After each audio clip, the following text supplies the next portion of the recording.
নামেই পুরসভার ফুটবল মাঠ, কিন্তু সেখানে খেলার পরিবর্তে মেলা অনুষ্ঠান সবই হয়।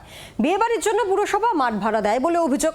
খেলার মাঠ আগের মতো ফিরিয়ে দেওয়া হোক, এমনটা দাবি দক্ষিণ দিনাজপুরের বুনিয়াদপুর এলাকার বাসিন্দাদের। মাঠ ঠিক করে দেওয়ার আশ্বাস দিয়েছেন পুর প্রশাসক। শহরের প্রাণকেন্দ্রে প্রধান রাস্তার পাশেই রয়েছে খেলার মাঠ। দক্ষিণ দিনাজপুরের বুনিয়াদপুর পুর এলাকার এই মাঠ ফুটবল মাঠ বলেই পরিচিত, কিন্তু বর্তমানে খেলা ছাড়া আর সমস্ত কিছুই হয় সেখানে। সারা বছর বিভিন্ন ধরনের অনুষ্ঠান, মেলা বসে খেলার মাঠে। এমনকি খেলার মাঠ পুরসভা বিয়েবাড়ির জন্য ভাড়া দেয় বলেও অভিযোগ। একসময় অনেক বড় বড় প্রতিযোগিতার আসর বসেছে এখানে। এই মাঠে অনুশীলন করেন স্থানীয় খেলোয়াড়রা। বর্তমানে খেলার মাঠ হারিয়েছেন তারা।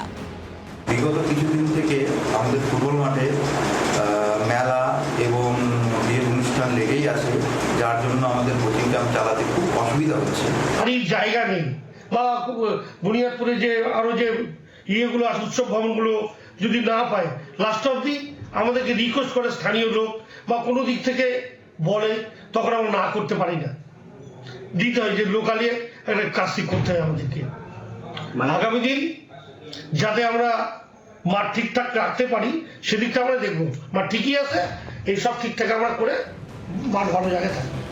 খেলার মাঠ ছাড়াও স্টেডিয়ামের জন্য নির্দিষ্ট জমি রয়েছে।